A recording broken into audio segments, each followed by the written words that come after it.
Hello and welcome to Rose Red Homestead, where today we are going to follow up on a promise we made in a previous video. That video was, my gosh, I can't remember the exact title, but it was a standardized stir-fry method that I taught, and then we made a very delicious stir-fry using that method. And I promised at that time that we would come back and do one using food storage ingredients. And so that's what we are going to do today. I will put a link to that video at the end of this video so that you can see it if you would like to. In that video, under the description, is a link where you can go to another person's YouTube channel who gave me the idea for this, and she has some recipes there that you might be interested in. Now, for today's stir fry, we are going to use food ingredients from our level 1 food storage. Now, I've talked a lot about leveling up our food storage and what level 1 is, but just in case you don't remember, I will also put a link to the video called Leveling Up Our Food Storage, which explains that whole thing. And just briefly, it is the integration of our freezer, refrigerator, and pantry for a total of 60 days of meals. And we have even published a book on recipes that you can use, the ingredients that you can store in any one of those three places, either your pantry, your refrigerator, or your freezer, and have meals for 60 days in the case of some kind of emergency, or if we go off grid for an extended period of time. So these are the ingredients that I have taken from my level 1. I did not do any special grocery shopping for this stir fry. We really like stir fry. It's a quick and easy way to prepare a meal. It does take some advanced prep when you are chopping up the veggies. Usually in a stir fry, you use lots of fresh vegetables and you cook them just to the tender crisp stage where they still have a little bit of that crisp. Now, when we do food storage ingredients, that may not be the case because we might not have very many fresh vegetables that would be available for us to make a stir fry. So this is what I found in my refrigerator and in my freezer today to work with. I do have some carrots, and I'm making kind of a small stir fry. Jim and I have been working on a turkey cookbook, and which is just about to come out, and we'll announce when that's ready. So our refrigerator is filled with leftovers. So I don't want to contribute too many more leftovers to what we already have to eat. So this is going to be a small batch stir fry. But I do have some carrots. I had a piece of leftover broccoli that I used for something else. These are green onions, and this is celery. And that is the extent of the fresh veggies that I just happen to have in my refrigerator. In our freezer, I had some pork chunks. This is not very many, but it's what I had, so I'm going to extend that a little bit with some garbanzo beans. And I used part of this jar yesterday in a turkey recipe, and I saved the rest to use for today's stir fry. In addition to that, I'm going to be using a couple of canned ingredients. I've already opened and drained these cans. This is water chestnuts, which is always a nice addition. And of course, this is baby corn, which is also drained and ready to go in.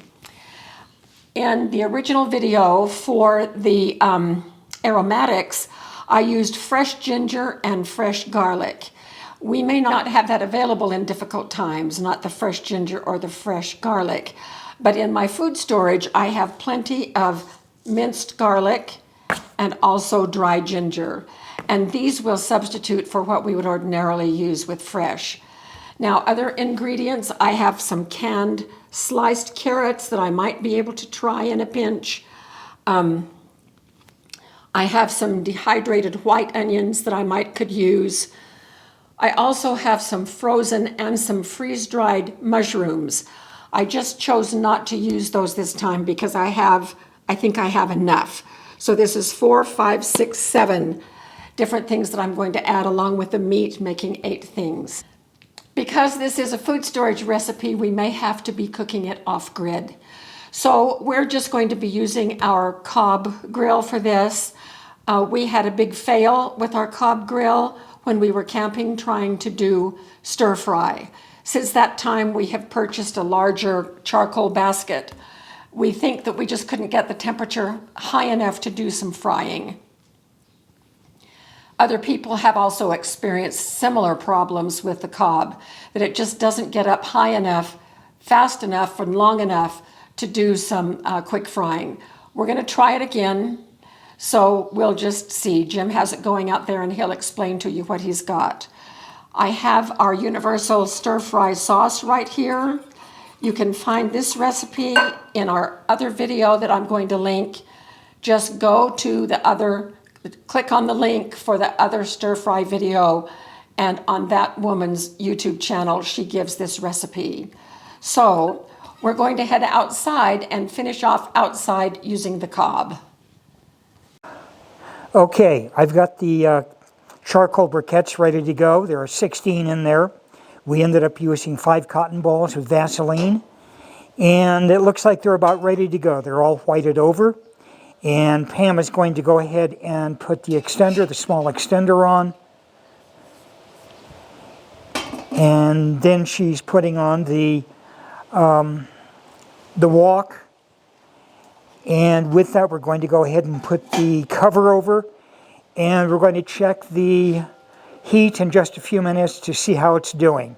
So we hopefully will be able to have it hot enough to do the stir fry. All right, we've got frying power. We've had to try a couple of things. We took the extension off and we put this little grill grate in place. The charcoal are getting more air than they were with this down inside. So we're just going to cook this until they're partly done.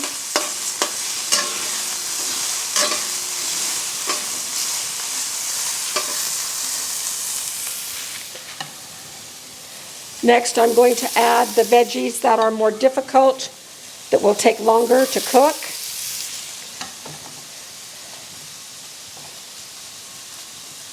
This is more frying than we got when we were camping.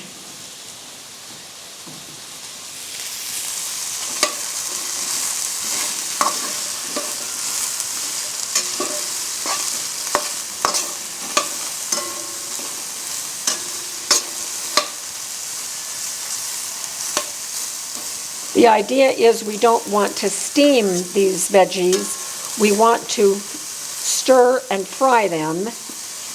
But because of the wind that we've got out here today, that may be a little more difficult. I'm going to put just a little bit more tallow in.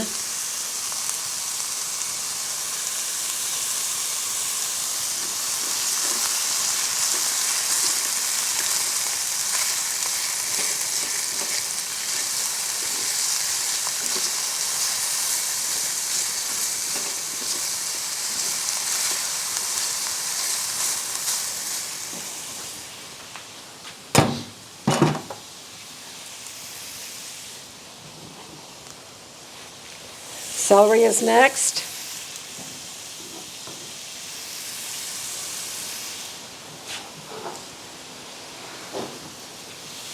And the green onions.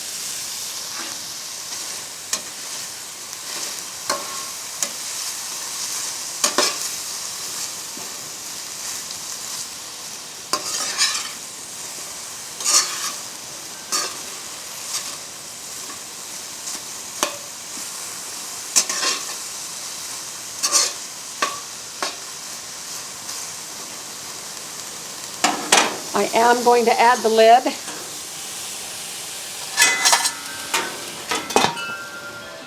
I've just added the water chestnuts. I'm going to add some of these garbanzo beans. I don't think I'm going to add all of them.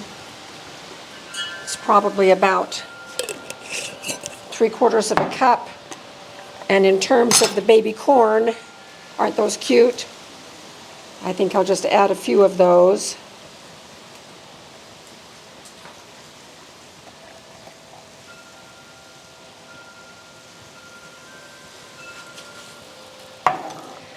And we're going to stir this up, and then I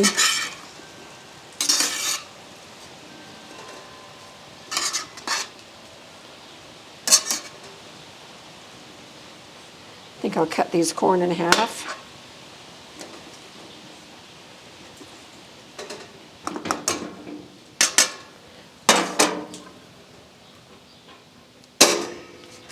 And we'll let that heat up and get boiling hot, and then we will add the sauce. So we'll be back in just a few. We're still experimenting. We took the grill plate off and put the wok right down by the coals. I pushed it a little to the side so that it would have enough air intake to keep the charcoal going. So we're just having a hard time. It's steaming, and I hear some sizzle.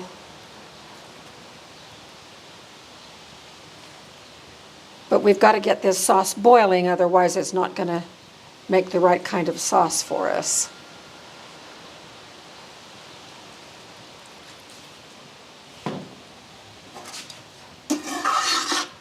Worst case scenario, we'll put this over here on a flame on our camp chef. That will get it going just fine. I just would like to have success with the Cobb, and so far we're not real pleased with how it does for stir fry. We have reached the end of our patience. We just, with our infrared thermometer, shot the temperature of the mixture in here, 162, nowhere near boiling. So I'm just going to take the whole pan and put it right over here on this burner. And the great thing about the Cobb is you can just pick it up and put it anywhere you want to. I'm just going to set it over here. I have it on low, turning it up to medium. Oh, it's already boiling. Look at that. That's different. I know. So this is great. This sauce is thickening up beautifully. I don't know if the Cobb ever would have gotten to the point where it boiled this.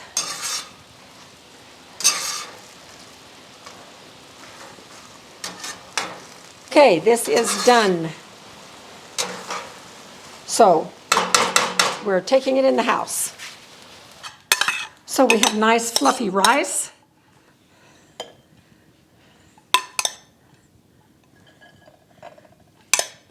Is that about right for you, honey? Yeah, that's fine.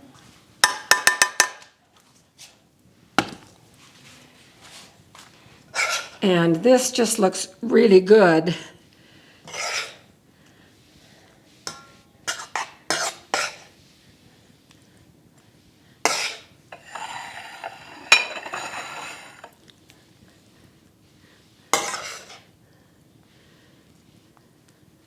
Thank goodness for the carrots to add a little bit of color. Tell me when, Jim. Yeah, that's fine. Right there? Yeah. Okay.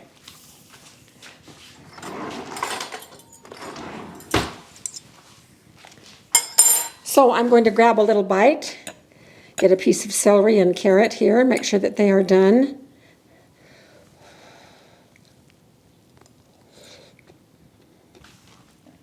Because they were fresh, they are cooked to that tender crisp stage. So that is good, good, good. I'm going to grab a little piece of meat, see how it does.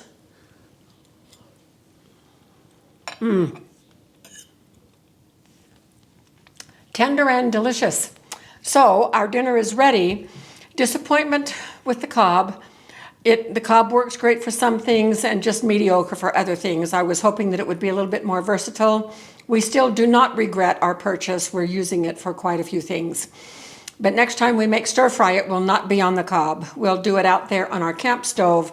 And when we are at camp, I will do it on the stovetop in the trailer. So this was a success. I think that we could enjoy a really delicious stir fry in the event that we had to rely on our level 1 food storage. So thank you so much for being with us. I hope you try this and experiment with rotating through your food storage ingredients. And this is a happy recipe to try. So we will see you very soon for another video.